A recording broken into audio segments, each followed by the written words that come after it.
Hi friends, good morning. ನಿಮ್ಮನೇಲೂ ಈ ಥರ ಉಪ್ಪಿಟ್ಟು ಮಾಡಿದ್ರೆ ಯಾರ್ಯಾರು ಉಪ್ಪಿಟ್ಟು ಬೇಡ ಅಂತಾರೋ ಅವರೆಲ್ಲರೂ ತುಂಬ ಚೆನ್ನಾಗಿ ತಿಂತಾರೆ. ನಾನು ಇದಕ್ಕೆ ಕಾನು ಮತ್ತು ಬೇಬಿ ಕಾರ್ನು, ಕ್ಯಾರೆಟು, ಬೀನ್ಸು ಎಲ್ಲನೂ ಹಾಕಿದ್ದೀನಿ. ನೀವೇ ನೋಡ್ತಿದ್ದೀರಲ್ಲ, ತುಂಬ ಇಷ್ಟ ಆಗುತ್ತೆ ನಿಮಗೆ ತಿಂದರೆ. ನೀವು ಬೆಳಗ್ಗೆ ಈ ವೆದರ್ಗೆ, ಈ ಚಳಿಗೆ ಮಾಡ್ಕೊಂಡು ತಿಂತಾಯಿದ್ರೆ ಸೂಪರಾಗಿರುತ್ತೆ. ನೀವು ಮಾಡಿ ನೋಡಿ. ಮತ್ತು ಕ್ಯಾಪ್ಸಿಕಮ್ಮು ಹಾಕಿದ್ದೀನಿ ನಾನು, ನೋಡಿ ನಿಮಗೆ ಕಾಣಿಸ್ತಾ ಇದೆ ಅನಿಸುತ್ತೆ. ತುಂಬ ಚೆನ್ನಾಗಿರುತ್ತೆ,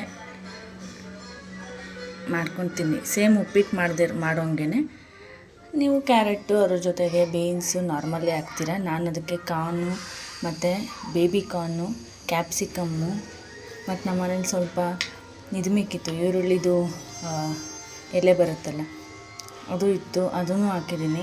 ಟೇಸ್ಟು ಚೆನ್ನಾಗಿ ಬರುತ್ತೆ, ನಿಮಗೊಂಥರ ಉಪ್ಪಿಟ್ಟು ಅಂತಲೇ ಅನಿಸಲ್ಲ, ವೆಜಿಟೇಬಲ್ ರೈಸ್ ಥರ ಅನಿಸುತ್ತೆ. ತಿಂದು ನೋಡಿ, ತುಂಬ ಚೆನ್ನಾಗಿರುತ್ತೆ ಮಾಡಿಕೊಂಡು. ಯಾರ್ಯಾರು ಬೇಡ ಅಂತಾರೋ ಅವರೆಲ್ಲ ಉಪ್ಪಿಟ್ಟು ಇನ್ನೂ ತಿನ್ನಬೇಕು ಅಂತ ಮಾಡಿಸ್ಕೊಂಡು ತಿಂತಾರೆ ಈ ಥರ ಮಾಡಿದ್ರೆ. Thank you friends.